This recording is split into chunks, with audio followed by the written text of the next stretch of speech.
Hi hello friends, ಹೇಗಿದ್ದೀರಾ? ನಾನು ನಿಮ್ಮ ಹಾರಮದನ್. ಫ್ರೆಂಡ್ಸ್, ಎಲ್ಲರೂ ಚೆನ್ನಾಗಿದ್ದೀರಾ ಅನ್ಕೊಳ್ತೇನೆ. ಮತ್ತೆ ಫ್ರೆಂಡ್ಸ್, ಡೈಲಿ ವಿಡಿಯೋಸ್ ಅಪ್ಲೋಡ್ ಮಾಡ್ಲಿಕ್ಕೆ ಆಗ್ತಾ ಇಲ್ಲ, ಯಾಕಂದ್ರೆ ಟೈಮ್ ಸಿಗ್ತಾ ಇಲ್ಲ. ಫ್ರೆಂಡ್ಸ್, ಇವತ್ತು ಕೂಡ ನಾನು ಕಾರಲ್ಲೇನೆ ಕೂತ್ಕೊಂಡು ವಿಡಿಯೋಸ್ ಮಾಡ್ತಾ ಇದ್ದೇನೆ. ಮನೆಯಲ್ಲಿ ವಿಡಿಯೋ ಮಾಡ್ಲಿಕ್ಕೆ ಟೈಮ್ ಸಿಗ್ತಾ ಇಲ್ಲ, ಯಾಕಂತಂದ್ರೆ ಆಫೀಸಲ್ಲೂ ಮಾಡ್ಲಿಕ್ಕೆ ಟೈಮ್ ಸಿಗ್ತಾ ಇಲ್ಲ. ವಿಡಿಯೋಸ್ ತುಂಬಾ ಬ್ಯುಸಿ, ಒಂದು ಕಡೆಗೆ ಹೆವಿ ಟಯರ್ಡ್ ಆಗಿದೆ. ಸ್ವಲ್ಪ ಹೆಲ್ತ್ ಇಶ್ಯೂ ಕೂಡ ಹಾಗೆ ತುಂಬಾ ಟಯರ್ಡ್ ಆಗಿರೋ ಉದ್ದೇಶದಿಂದ ನಾನು ಸ್ವಲ್ಪ ಆಫೀಸಲ್ಲಾಗ್ಲಿ ಮನೆಯಲ್ಲಾಗ್ಬೋದು ವಿಡಿಯೋ ಮಾಡಲಿಕ್ಕೆ ಟೈಮ್ ಸಿಗದೆ ಇರೋ ಕಾರಣದಿಂದ ನಾನು ಕಾರಲ್ಲೇನೆ ವಿಡಿಯೋ ಮಾಡ್ತಾ ಇದ್ದೇನೆ. ಫ್ರೆಂಡ್ಸ್, ಇವತ್ತು ಒಂದು ಮುಖ್ಯವಾದ ವಿಷಯದ ಬಗ್ಗೆ ಮಾತಾಡೋಣ. ಅದೇನಂತ ಅಂದ್ರೆ, ನಮ್ಮ ಕರ್ನಾಟಕ ಸರ್ಕಾರ ಒಂದು ರೆವೆನ್ಯೂ ಪ್ರಾಪರ್ಟೀಸ್ಗೆ ಒಂದು ಗುಡ್ ನ್ಯೂಸ್ ಅನ್ನೋದನ್ನ ಕೊಟ್ಟಿದೆ. ಯಾಕಂದ್ರೆ ನಾನು ಲಾಸ್ಟ್ ವಿಡಿಯೋದಲ್ಲೇನೆ ಹೇಳಿದ್ದೆ, ಇದನ್ನ ಅಲ್ಲಿ ಜನಗಳಿಗೆ ಅರ್ಥ ಆಯ್ತೋ ಇಲ್ಲ ಗೊತ್ತಿಲ್ಲ, ಅದಕ್ಕೋಸ್ಕರ ಮತ್ತೆ ಇನ್ನೊಂದ್ಸಾರಿ ಮಾಡ್ತಾ ಇದ್ದೇನೆ ವಿಡಿಯೋಸ್ನ. ಫ್ರೆಂಡ್, ಯಾವ್ಯಾವ್ದು ಬಿ ಖಾತಾ ಪ್ರಾಪರ್ಟೀಸ್, ರೆವೆನ್ಯೂ ಪ್ರಾಪರ್ಟೀಸ್ ಅಂತ ಏನಿತ್ತು, ಎಷ್ಟೋ ಜನ ಎಷ್ಟೋ ಇದ್ರಲ್ಲಿ ಥಿಂಕ್ ಮಾಡ್ತಾ ಇದ್ರಿ, ಸರ್ ಬಿ ಖಾತಾ ಇಂದ ಏನು ಯೂಸ್ ಇಲ್ಲ, ಬಿ ಖಾತಾ ಮಾಡ್ಕೊಂಡ್ರು ಒಂದೇ ಬಿಟ್ರು ಒಂದೇ ಅಂತಂದ್ ಏನೆಲ್ಲಾನು ನೀವು ಕ್ವಶನ್ಗಳು ಮಾಡ್ತಾ ಇದ್ರಿ. ಖಂಡಿತ ನೆಗ್ಲಿಜೆನ್ಸಿ ಮಾಡಕೋಬೇಡಿ. ಎ ಖಾತಾ ಸಿಕ್ಕಿದ್ರೆ ಎ ಖಾತಾ ಮಾಡ್ಕೊಳ್ಳಿ. ಬೈ ಚಾನ್ಸ್ ನಿಮ್ಗೆ ಏನಾದ್ರು ಎ ಖಾತಾಕ್ಕೆ ಎಲಿಜಿಬಿಲಿಟಿ ಇಲ್ಲ ಅಂತಂದ್ರೆ ಬಿ ಖಾತಾನೇ ಮಾಡ್ಕೊಳ್ಳಿ. ನಿಮ್ಗೆ ಎ ಖಾತಾ ಏನು ಫೆಸಿಲಿಟಿ ಸಿಗುತ್ತೆ, ಅದರಲ್ಲಿ ಆಲ್ಮೋಸ್ಟ್ 60-70% ನಿಮ್ಗೆ ಬಿ ಖಾತಾ ಕೂಡ ಸಿಗುತ್ತೆ. ಯಾವುದು ಕೂಡ ನೀವು ನೆಗ್ಲಿಜೆನ್ಸಿ ಮಾಡಿ ನೀವು ಖಾತಾ ಮಾಡ್ಕೊಳ್ದೆ ಇದಾಗ್ಬೇಡಿ. ಯಾಕಂತಂದ್ರೆ ನೀವು ನೆಗ್ಲಿಜೆನ್ಸಿ ಮಾಡೋದ್ರಿಂದ ನಾಳೆ ನಿಮ್ಮ ಪ್ರಾಪರ್ಟಿ ಸೇಲ್ ಮಾಡೋದಕ್ಕಾಗ್ಬೋದು ಅಥವಾ ಒಂದು ಲೋನ್ಗಾಗ್ಬೋದು, ನೀವ್ ಯಾವ್ದೇ ಟ್ರಾನ್ಸಾಕ್ಷನ್ ಮಾಡ್ಬೇಕಂದ್ರೆ ಕೂಡ ತುಂಬಾನೇ ಕಿರಿಕಿರಿ ಅನುಭವಿಸಬೇಕಾಗುತ್ತೆ. ಅವಾಗ ಏನಾದ್ರೂ ನಿಮ್ಗೆ ಖಾತಾ ಮಾಡ್ತಾ ಇಲ್ಲ ಅಂತಂದ್ರೆ ಏನ್ ಮಾಡ್ತೀರಾ?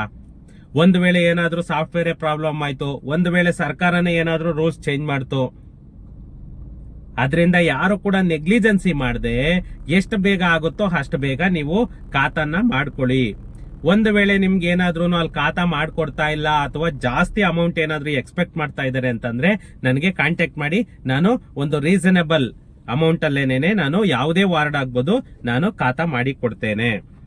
ಫ್ರೆಂಡ್ಸ್, ಇವತ್ತು ಒಂದು ರೆವೆನ್ಯೂ ಪ್ರಾಪರ್ಟೀಸ್ ಏನಿದೆ, ಆ ರೆವೆನ್ಯೂ ಪ್ರಾಪರ್ಟೀಸ್ ಬಗ್ಗೆ ನಮ್ಮ ಕರ್ನಾಟಕ ಸರ್ಕಾರ ಈ ಬಿ ಖಾತಾ ಪ್ರಾಪರ್ಟಿಗಳಿಗೆ ಒಂದು ಗುಡ್ ನ್ಯೂಸ್ ಅನ್ನ ಕೊಟ್ಟಿರೋದ್ರ ಬಗ್ಗೆನೇನೆ ನಮ್ಮ ಮಾನ್ಯ ರೆವೆನ್ಯೂ ಮಿನಿಸ್ಟರ್ ಕೃಷ್ಣ ಬೈರೇಗೌಡರು ಏನ್ ಹೇಳಿದ್ದಾರೆ ನೋಡೋಣ ಬನ್ನಿ.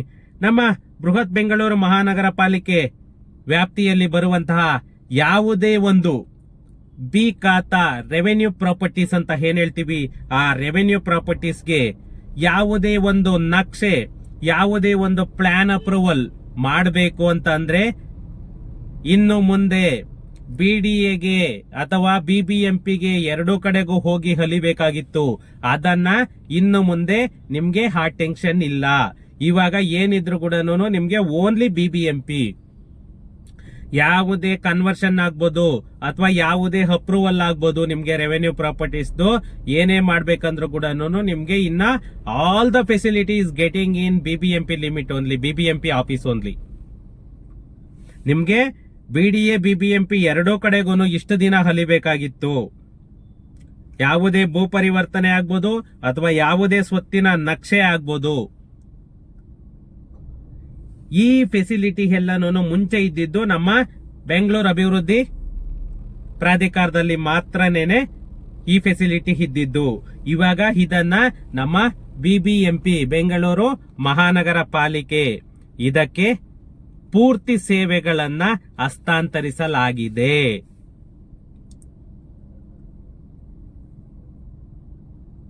ಇದರಿಂದ ನಮ್ಮ ರೆವೆನ್ಯೂ ಪ್ರಾಪರ್ಟೀಸ್ ಬಿ ಖಾತಾ ಅಂತ ಏನ್ ಇಟ್ಕೊಂಡಿದ್ದೀರಾ ಅವರಿಗೆ ತುಂಬಾನೇ ಅನುಕೂಲ ಅನ್ನೋದನ್ನ ಆಗ್ತಾ ಇದೆ. ಎ ಖಾತಾ ಏನು ಎಲ್ ಬೇಕಾದ್ರೂ ಸಿಗೋದವಾಗ, ಇವಾಗ ಬಿ ಖಾತಾ ನಿಮ್ಗೆ ಯಾವುದೇ ಅಪ್ರೂವಲ್ ಬೇಕಂದ್ರೂ ಕೂಡ ನೀವು ಆರಾಮಾಗಿ ಬಿಬಿಎಂಪಿ ಲಿಮಿಟ್ ಅಲ್ಲೇನೆ ನಿಮ್ಗೆ ಅಪ್ರೂವಲ್ ಸಿಗುತ್ತೆ. ಈ ಅಪ್ರೂವಲ್ ತಗೊಂಡು ಬಿಲ್ಡಿಂಗ್ ಕಟ್ಟಿದ್ರೆ ಮಾತ್ರನೇನೆ ನಿಮ್ಗೆ ಓಸಿ ಅನ್ನೋದು ಸಿಗೋದು. Occupation certificate must and should ಅಂತಂದೇಳಿ ಏನ್ ಮಾಡಿದ್ದಾರೆ ಬೆಸ್ಕಾಂಗೆ, ಇವಾಗ ನೀವು ಬೆಸ್ಕಾಂ ಫೆಸಿಲಿಟಿ ಏನೇ ತಗೊಂಡ್ಬೇಕಂದ್ರೂ ಕೂಡ ನಿಮ್ಗೆ ಓಸಿ ಇರ್ಲೇಬೇಕು. ಓಸಿ ಇಲ್ಲ ಅಂತ ಅಂದ್ರೆ ನಿಮ್ಗೆ ಬೆಸ್ಕಾಂ ಫೆಸಿಲಿಟಿ ಕೊಡಲ್ಲ. ಆದ ಕಾರಣ ಪ್ರತಿಯೊಬ್ರು ಪ್ಲಾನ್ ಅಪ್ರೂವಲ್ ಅನ್ನ ತಗೊಳ್ಳಿ. ಪ್ಲಾನ್ ಅಪ್ರೂವಲ್ ಅನ್ನ ತಗೊಂಡು ನೀವು ಬಿಲ್ಡಿಂಗ್ ಅನ್ನ ಕನ್ಸ್ಟ್ರಕ್ಟ್ ಮಾಡಿ ನಿಮ್ಗೆ ಅಲ್ಲಿಂದ ಓಸಿಯನ್ನ ಪಡ್ಕೊಂಡು ನೀವು ಬಿಲ್ಡಿಂಗ್ ಅನ್ನ ಕನ್ಸ್ಟ್ರಕ್ಟ್ ಮಾಡಿದ್ರೆ ನಿಮ್ಗೆ ಬೆಸ್ಕಾಂ ಫೆಸಿಲಿಟಿ ಆಗ್ಬೋದು, ವಾಟರ್ ಫೆಸಿಲಿಟಿ ಆಗ್ಬೋದು, BWSSB ಸೀವೇಜ್ ಫೆಸಿಲಿಟಿ ಏನಿದೆ ಎಲ್ಲಾನು ನಿಮ್ಗೆ ಸಿಗುತ್ತೆ. ಬಿ ಖಾತಾಗಳಿಗೆ ಬಂಪರ್. ಸರ್ಕಾರವು ಏಕನಿವೇಶನ ಕಟ್ಟಡ ವಿನ್ಯಾಸ ನಕ್ಷೆ ಮಂಜೂರಾತಿಗೆ ಸಂಬಂಧಿಸಿದ ಕೆಲವೊಂದು ಬದಲಾವಣೆಗಳನ್ನ ಮಾಡಿದೆ.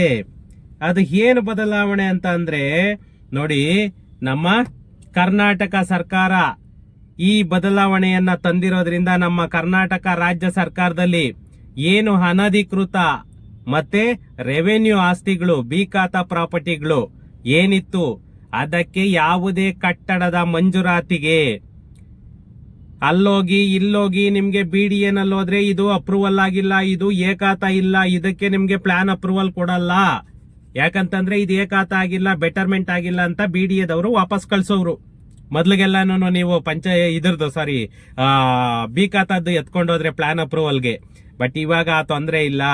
ಬಿ ಖಾತಾ ಇದ್ರು ಕೂಡ ನೀವು ಬಿ ಖಾತಾ, ಒಂದು ಟ್ಯಾಕ್ಸ್ ಪೇಡ್ ರಿಸಿಪ್ಟ್, ಒಂದು ಸೇಲ್ ಡೀಡ್ ಇಷ್ಟು ತಗೊಂಡೋದ್ರೆ ನಿಮ್ಗೆ 100% BBMP ಯಲ್ಲೇನೆ ನಿಮ್ಗೆ ಯಾವುದೇ ಒಂದು ARO ಹತ್ರ ಹೋಗಿ ನೀವು ಅದನ್ನ ಪ್ಲಾನ್ ಅಪ್ರೂವಲ್ ಅನ್ನ ತಗೊಳ್ಬಹುದು. ಈ ತರ ಫೆಸಿಲಿಟಿನ ಇವಾಗ ಮೊನ್ನೆ ನಮ್ಮ ಕರ್ನಾಟಕ ಸರ್ಕಾರ ಅನೌನ್ಸ್ ಅನ್ನ ಮಾಡಿದೆ. ಇದರಿಂದ ಎಷ್ಟು ಉಪಯೋಗ ಇದೆ ಅಂತ ಅಂದ್ರೆ ನಿಜವಾಗೂ ಹೇಳಲಿಕ್ಕೆ ಕೂತಿದ್ದು. ಯಾಕಂದ್ರೆ ರೆವೆನ್ಯೂ ಪ್ರಾಪರ್ಟೀಸ್ ಬಿ ಖಾತಾ ಅನ್ನೋದು ಏನ್ ಬಂದಿತ್ತು ಅವರೆಲ್ಲರಿಗೂ ನಿಜವಾಗೂ ತುಂಬಾನೇ ಖುಷಿ ಪಡುವಂತ ವಿಷಯ ಇದು. ಮೊದ್ಲಿಗೆಲ್ಲ ನೀವು ಕಲಿಬೇಕಾಗಿತ್ತು. BDN ಅವರು ಅಪ್ರೂವಲ್ ಕೊಡ್ತಾ ಇರಲಿಲ್ಲ. ಯಾಕಂದ್ರೆ ಅವ್ರಿಗೆ ಮಸ್ಟ್ ಅಂಡ್ ಶುಡ್ ಕನ್ವರ್ಷನ್ ಬೇಕೇ ಬೇಕಾಗಿತ್ತು. ಕನ್ವರ್ಷನ್ ಇಲ್ಲ, ಬೆಟರ್ಮೆಂಟ್ ಆಗಿಲ್ಲ ಅಂದ್ರೆ BDAದವರು ಅಪ್ರೂವಲ್ ಕೊಡ್ತಾ ಇರಲ್ಲ. ಒಂದು ಎ ಖಾತಾಗ ಮಾತ್ರ ಅಪ್ರೂವಲ್ ಕೊಡ್ತಾ ಇದ್ದಿದ್ದು BDA. ಬಟ್ ಇವಾಗ ಅದು ನಿಮ್ಗೆ ಅವಶ್ಯಕತೆ ಇಲ್ಲ. ನೀವು BBMP ಲಿಮಿಟ್ ಅಲ್ಲಿ ಬಿ ಖಾತಾ ಮೇಲೆನೆ ನಿಮ್ಮ ಬಿಲ್ಡಿಂಗ್ ಪ್ಲಾನ್ ಅಪ್ರೂವಲ್ ಅನ್ನ, even residential R commercial any building ಅನ್ನ ನೀವು BBMP ಅಲ್ಲಿ ತಗೊಳ್ಬಹುದು. ಮತ್ತೆ ಇನ್ನ ಒಂದು, ನಮ್ಮ ಕೃಷ್ಣ ಬೈರೇಗೌಡರು ಈ ನಮ್ಮ ಕಂದಾಯ ಇಲಾಖೆಯಲ್ಲಿ ಸರ್ವೆ 3 ರಿಂದ 4 ತಿಂಗಳು ತಗೊಳ್ತಾ ಇತ್ತು ಸರ್ವೆ ಮಾಡ್ಲಿಕ್ಕೆ. ನಾವು ಪೋಡಿಗೆ ಹಾಕಿದ್ರೆ ಆ ಪೋಡಿಯನ್ನು ಕೂಡ ಸುಮಾರು 5,000 ರೋವರ್ ಗಳನ್ನ ಖರೀದಿ ಮಾಡಿ, ಡ್ರೋನ್ ಗಳನ್ನ ಖರೀದಿ ಮಾಡಿ ಅವುಗಳ ಮುಖಾಂತರ ಡಿಜಿಟಲ್ ಸರ್ವೆನ ಮಾಡಿಸ್ಬೇಕು ಅಂತ ಹೇಳ್ಬಿಟ್ಟು ಇವಾಗ ಯಾವುದೇ ಜಾಗ ಆಗ್ಬೋದು 10 ನಿಮಿಷದಲ್ಲಿ ಬಾರ್ಡರ್ ಟು ಬಾರ್ಡರ್ ನಿಮ್ಗೆ ಸರ್ವೆ ಸ್ಕೆಚ್ ಅನ್ನ ಕೊಡ್ತಾರೆ. ಆ ತರ ಫೆಸಿಲಿಟಿ ಕೂಡ ಮೊನ್ನೆ ಅನೌನ್ಸ್ ಮಾಡಿದ್ದಾರೆ. ಯಾಕಂತಂದ್ರೆ ಈ ಸರ್ವೆ ವಿಧಾನದಲ್ಲಿ ತುಂಬಾನೇ ಬದಲಾವಣೆಯನ್ನ ಮಾಡಿದ್ದಾರೆ. ಯಾಕಂತಂದ್ರೆ ಇವಾಗ ಮಾಡರ್ನ್ ಟೆಕ್ನಾಲಜಿನ ಏನ್ ಯೂಸ್ ಮಾಡ್ತಾ ಇದ್ದಾರೆ ಇವರು, ಮ್ಯಾಕ್ಸಿಮಮ್ ವಿತಿನ್ ದ 10 days ಒಳಗಡೆ ನಾವು ಪೋಡಿ ಮಾಡಿದ್ರು ಕೂಡ ಪೋಡಿಗೆ, ಯಾಕಂತಂದ್ರೆ ಮೊದಲಿಗೆಲ್ಲ ಹಿಂಸೆ ಆಗೋದು ಪೋಡಿಗೆ ಅಪ್ಲೈ ಮಾಡಿದ್ರೆ. ಯಾವುದೇ ಒಬ್ಬ ADLR ಎಷ್ಟು ಹಿಂಸೆ ಕೊಡೋದು ಅಂದ್ರೆ DDLR ಆಗ್ಬೋದು, ADLR ಆಗ್ಬೋದು, ಅದ್ರಷ್ಟು ಹಿಂಸೆ ಬೇರೆ ಇರಲಿಲ್ಲ. ಇವಾಗ ಹಂಗಲ್ಲ. ನೀವು ಯಾವುದೇ ಪೋಡಿಗೆ, ಯಾವುದೇ ಜಾಗನ ನೀವು ಪೋಡಿಗೆ ಹಾಕಿದ್ರು ಕೂಡ ಇವಾಗ ಹಂತವಾಗಿ ರೋವರ್ಗಳನ್ನ ಇವರು ಏನು ಪರ್ಚೇಸ್ ಮಾಡ್ತಾ ಇದ್ದಾರೆ, ಡ್ರೋನ್ಗಳನ್ನ, ಆ ಡ್ರೋನ್ ಮುಖಾಂತರನೇ ನಿಮ್ಗೆ ಎಲ್ಲ ಲ್ಯಾಂಡ್ದು ಬಾರ್ಡರ್ ಟು ಬಾರ್ಡರ್ ಪಾಯಿಂಟ್ಸ್ ನ ಫಿಕ್ಸ್ ಮಾಡೋದಕ್ಕೆ ಇವರು ತುಂಬಾ ಈಸಿ ಮೆಥಡ್ ಅನ್ನ ಕಂಡುಕೊಂಡು ಇವಾಗ ಎಲ್ಲ ಫಾಸ್ಟ್ ಮಾಡ್ತಾ ಇದ್ದಾರೆ. ಇವಾಗ ಖಾತಾ ಕೂಡ ಅಷ್ಟೇ. ನಿಮ್ಗೆ BBMP ನಲ್ಲಿ ಏನ್ ಹೇಳಿದ್ನಲ್ಲ ನಾನು, ನಿಮ್ಗೆಲ್ಲ ನಾನು ಮ್ಯಾಕ್ಸಿಮಮ್ ವರ್ಕಿಂಗ್ 7 days ಒಳಗಡೆ ನಾನು ಖಾತಾ ಕೊಡ್ತೇನೆ. ನೀವು 15 ದಿನ, ತಿಂಗಳು ಅದೇನು ಹೊಲಿಯೋ ಅವಶ್ಯಕತೆ ಇಲ್ಲ. ಮ್ಯಾಕ್ಸಿಮಮ್ ವರ್ಕಿಂಗ್ 7 days ಅಲ್ಲಿ ನಿಮ್ ಖಾತಾನ ನಾನು ಕೊಡ್ತೇನೆ. ಬಿ ಖಾತಾ ಆಗ್ಬೋದು, ಎ ಖಾತಾ ಆಗ್ಬೋದು, ಎನಿವನ್. ಅದರಿಂದ ಯಾರಿಗೆ ಬೇಕಾದ್ರೂ ಕೂಡ ನಾನು ಖಾತಾ ಬೇಕಾಯ್ತು ಅಂತಂದ್ರೆ ನನಗೆ ಕಾಂಟ್ಯಾಕ್ಟ್ ಮಾಡಿ, ನಾನು ಒಂದು ನಾಮಿನಲ್ ಪ್ರೈಸ್ ಅಲ್ಲೇನೆ ಇದ್ ಮಾಡಿ ಕೊಡ್ತೀನಿ. ಯಾಕಂತಂದ್ರೆ ಅಷ್ಟು ಫಾಸ್ಟ್ ಡೆವಲಪ್ಮೆಂಟ್ ಆಗ್ತಾ ಇದೆ ನಮ್ಮ ಕರ್ನಾಟಕ ಸರ್ಕಾರ. ಎಲ್ಲ ಡಿಜಿಟಲ್ ಇದಾಗ್ತಾ ಇದೆ. ಅದರಿಂದ ತುಂಬಾ ಯೂಸ್ ಆಗ್ತಾ ಇದೆ ಜನಗಳಿಗೆ. ಅದನ್ನ ಯುಟಿಲೈಸ್ ಮಾಡ್ಕೊಳ್ಳಿ. ನಾನು ಹೇಳೋದು ಇಷ್ಟೇನೇನೆ, ಕರ್ನಾಟಕ ಸರ್ಕಾರ ಬಿಡ್ತಾ ಇದೆ ಆ ಫೆಸಿಲಿಟೀಸ್ನ ಯೂಸ್ ಮಾಡ್ಕೊಳ್ಳಿ ನೀವು. ಅವಾಗ ಮಾತ್ರನೇನೆ ಅವರು ಆ ಫೆಸಿಲಿಟಿ ಕೊಟ್ಟಿದ್ದು ಕೂಡ ಸಾರ್ಥಕ ಆಗೋದು. ಓಕೆ ಫ್ರೆಂಡ್ಸ್, ಏನಾದ್ರು ಇತ್ತು ಅಂತಂದ್ರೆ ನನಗೆ ಕಮೆಂಟ್ ಮಾಡಿ, ನಾನು ಅದಕ್ಕೆ ರಿಪ್ಲೈ ಮಾಡ್ತೀನಿ. ಸಿಗೋಣ ನೆಕ್ಸ್ಟ್ ವಿಡಿಯೋದಲ್ಲಿ. Thank you.